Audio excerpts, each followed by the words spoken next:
خوف، حزن اور غم انسان کے لیے بہت ساری تکلیف کا باعث ہوتا ہے۔ کوئی بھی خوف جانا ہو یا انجانا ہو، اور کوئی بھی غم موجود ہو یا جس کے آنے کا ڈر ہو، یہ انسان کو بے چین اور بے قرار رکھتا ہے۔ کتاب و سنت کے اندر، قرآن و حدیث کے اندر کچھ ایسے افراد بھی اللہ رسول نے ہمیں بتائے ہیں جل جلالہ و صلی اللہ تعالی علیہ وسلم، انہیں کوئی خوف نہیں ہوگا، غمگین نہیں ہوں گے۔ اللہ اپنے فضل اور کرم سے انہیں خوف اور حزن سے محفوظ رکھے گا۔ آپ اس فضیلت پر کبھی غور کر کے دیکھیں کہ انسان کے دل سے خوف نکال دیے جائیں، غموں سے آزاد کر دیا جائے۔ اس سے بڑی بھی کوئی انسان کے لیے ذہنی آسودگی اور قلبی سکون کا باعث کوئی چیز ہوگی؟ خوف، حزن، غم، ہر چیز نکل گئی۔ تو ایک مقام قرآن مجید کا سورہ بقرہ کے اندر موجود ہے جس میں ان لوگوں کے بارے میں بیان فرمایا گیا جن کے اندر خوف اور حزن موجود نہیں ہوتا۔ ارشاد فرمایا الذین ینفقون اموالہم، وہ لوگ جو اپنے مال خیرات کرتے ہیں، باللیل والنہار، رات میں بھی اور دن میں بھی، سرم وعلانیہ، چھپا کر بھی اور اعلانیہ بھی، فلہم اجرہم عند ربہم، ان کا اجر ان کے رب کے پاس ہے۔ اجر تو اللہ تعالیٰ انہیں عطا فرمائے گا، لیکن یہاں جس اجر کا بیان فرما دیا آگے، صبح قیامت جو اجر دیا جائے گا وہ تو دیا جائے گا، لیکن ایک اجر اس آیت کے آخر میں بیان کیا، وہ کیا ہے؟ وَلَا خَوْفٌ عَلَيْهِمْ وَلَا هُمْ يَحْزَنُونَ، ان کو نہ کچھ خوف ہوگا اور نہ ہی کچھ غم ہوگا، نہ خوف ہوگا نہ کوئی غم ہوگا۔ اللہ تعالیٰ انہیں غموں سے، خوف سے آزاد فرما دے۔ یہ جو اللہ کی راہ میں خیرات کرتے ہیں، کس طرح خیرات کرتے ہیں؟ صبح بھی کرتے ہیں، شام بھی کرتے ہیں، اعلانیہ بھی کرتے ہیں، چھپا کر بھی کرتے ہیں، بس کرتے رہتے ہیں اللہ کی بارگاہ میں خیرات۔ اللہ تبارک و تعالیٰ ان لوگوں کے خوف، ان لوگوں کے حزن، ان کے غم، ان کے ڈر نکال دیتا ہے، انہیں ذہنی آسودگی اور قلبی اطمینان حاصل ہوتا ہے۔ اپنی زندگی میں یہ لوگ خوبصورتی کے ساتھ وقت گزارتے ہیں، اطمینان کے ساتھ وقت گزارتے ہیں، انشراح صدر ان لوگوں کو اللہ تعالیٰ عطا کرتا ہے۔ یقیناً اس آیہ کریمہ میں بیان فرمایا کہ اعلانیہ صدقہ کرتا ہے اگر کوئی شخص تو وہ کر سکتا ہے، اور مفسرین نے تصریح فرمائی ہے کہ اگر آپ اس طرح صدقہ کرتے ہیں کہ آپ کو دیکھ کر کسی اور کو بھی رغبت ہوگی تو اس نیت کے ساتھ، اخلاص کے ساتھ کہ دے تو اللہ کی رضا کے لیے رہیں، لیکن مقصود یہ ہے کہ آپ دیتے ہیں تو کسی اور کی بھی توجہ ہوگی، تو اعلانیہ دینا اس صورت میں درست ہے۔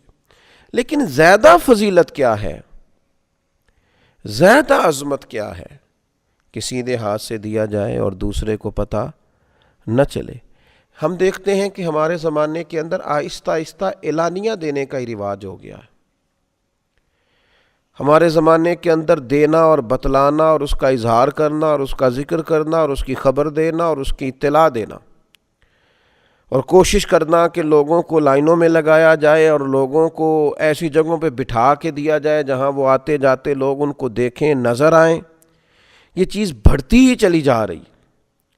چھپا کر اللہ کے بندوں کی عزت نفس کا خیال کر کے، ان کے وقار کا خیال کر کے، مومن کی عزت اللہ کی بارگاہ میں کعبے سے بھی زیادہ، اس بات کا لحاظ کر کے کہ اللہ کا بندہ ہے، رسول کریم صلی اللہ تعالی علیہ وسلم کا غلام ہے، پھر خرچ کیا جائے کہ اس شخص کی عزت قائم رہے، اس کا وقار قائم رہے، اس شخص کو کسی قسم کی اپنے اندر کمزوری محسوس نہ ہو، وہ کہیں اپنے آپ کو، اپنی عزت کو گرتا ہوا محسوس نہ کرے، یہ انداز اختیار کیا جائے۔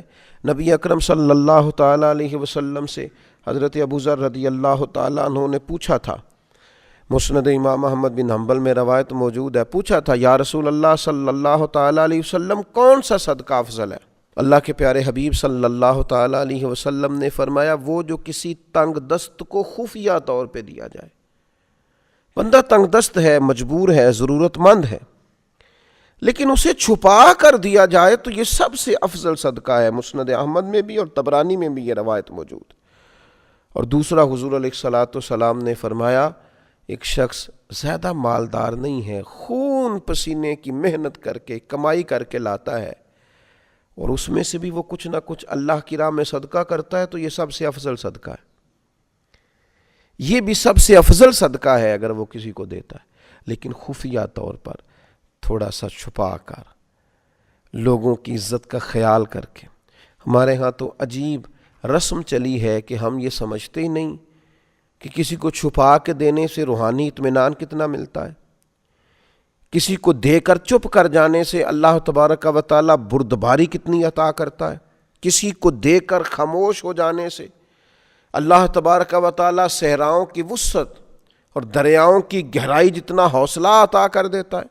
انسان اپنے چھوٹے سے قالب کے اندر، اپنے دل کے اندر کتنی وسعت محسوس کرتا ہے، اس نے اللہ کے بندے کو دیا ہے اور پھر وہ خاموش ہو گیا، پھر اس نے اجر اپنے اللہ پہ چھوڑ دیا ہے، اس نے پھر جزا اپنے مالک سے لینی ہے، یہ ارادہ کر لیا۔ یہ چیز انسان کو طاقتور کرتی ہے، ذہنی طور پر، قلبی طور پر، فکری طور پر اسے مضبوط کر دیتی۔ آپ دیکھیے یہ حدیث بھی مسند احمد میں اور ترمذی میں حضرت انس بن مالک رضی اللہ تعالیٰ عنہ سے مروی ہے۔ نبی اکرم صلی اللہ تعالیٰ علیہ وسلم نے ارشاد فرمایا کہ اللہ تعالیٰ نے زمین پیدا کی تو وہ ہلنے لگی، اللہ تبارک و تعالیٰ نے پہاڑ پیدا کیے اور پہاڑوں کو زمین پہ رکھ دیا تو زمین ٹھہر گئی۔ فرشتوں کو پہاڑوں کی شدت اور قوت پر تعجب ہوا کہ اتنی طاقتور چیزیں پہاڑ، تو انہوں نے عرض کیا ہمارے پروردگار کیا تیری مخلوق میں پہاڑوں سے بھی کوئی طاقتور چیز موجود ہے؟ تو اللہ تعالیٰ نے لوہے کو پیدا کر دیا، پہاڑوں کو کاٹ ڈالتا ہے۔ پھر متعجب ہوئے فرشتے، اے اللہ اس سے بھی کوئی طاقتور چیز ہے؟ اللہ تعالیٰ نے آگ کو پیدا کیا جو لوہے کو پگھلانے لگی۔ پھر فرشتوں نے پوچھا اے مالک اس سے بھی زیادہ کوئی طاقتور چیز ہے؟ تو اللہ تبارک و تعالیٰ نے پھر پانی کو پیدا کیا جو آگ کو بجھانے لگا۔ مالک اس سے بھی کوئی طاقتور چیز ہے؟ تو اللہ تبارک و تعالیٰ نے پھر ہوا کو پیدا کیا۔ تو فرشتے عرض کرنے لگے مالک اس سے بھی کوئی طاقتور چیز ہے؟ تو اللہ تبارک و تعالیٰ نے ارشاد فرمایا ہاں ہے۔ کون ہے؟ تو فرمایا وہ انسان جو دائیں ہاتھ سے صدقہ دیتا ہے اور بائیں کو خبر نہیں ہوتی۔ بڑا طاقتور ہے، یہ پہاڑوں سے طاقتور ہے، لوہے سے، آگ سے، پانی سے، ہوا سے طاقتور، یہ مضبوط ہو جاتا ہے اگر چھپا کے صدقہ دیتا ہے۔ اگر اللہ کے بندوں کو دے کے پھر یہ چھپاتا ہے، پردہ ڈالتا ہے اور اپنا اجر اپنے اللہ سے لینا چاہتا ہے تو یہ طاقتور ہے۔ آپ سخی ہیں لیکن اگر طاقتور سخی بننا چاہتے ہیں، آپ اللہ کے بندوں سے نیکی کرتے ہیں، آپ اللہ کی مخلوق کے خیر خواہ ہیں، لیکن اگر طاقتور خیر خواہ بننا چاہتے ہیں، آپ درد دل رکھتے ہیں لیکن اگر طاقتور درد دل والے بننا چاہتے ہیں، اللہ کے حبیب علیہ السلام نے نسخہ ارشاد فرمایا ہے نا، پھر چھپا کے صدقہ کریں، پھر اللہ کے بندوں کو دیں، لیکن یہ تصویر سازی، یہ فوٹو بازی، یہ لائنیں، یہ سڑکوں کے اجتماع، یہ چیزیں، ان سے تھوڑا سا اپنے آپ کو بچائیں، تھوڑا سا پیچھے ہٹیں۔ اب تو جس چیز میں نام نہیں ہوتا لوگوں کو لگتا ہے کام ہی نہیں ہوا، تو اس لیے سب سے زیادہ طاقتور وہ مومن ہے اور سب سے زیادہ خوبصورت وہ شخص ہے جو صدقے کو چھپا کے دیتا ہے، اور دنیا میں وہ طاقتور ہو جاتا ہے، اور آخرت میں نبی پاک علیہ السلام نے 7 ایسے لوگ بیان فرمائے جنہیں اللہ تبارک و تعالیٰ قیامت کے دن اپنے عرش کا سایہ عطا کرے گا، جب اس سائے کے علاوہ سایہ کوئی نہیں ہوگا۔ ان میں بھی حضور نے فرمایا کہ وہ شخص ہے جو دائیں ہاتھ سے صدقہ دیتا ہے اور بائیں کو خبر نہیں ہوتی۔ اللہ تبارک و تعالیٰ ہمیں توفیق دے کہ ہم اللہ تبارک و تعالیٰ کے بندوں پر خرچ کریں اور یہ راز پھر اپنے رب کے ساتھ راز رکھیں۔ وما علینا الا البلاغ۔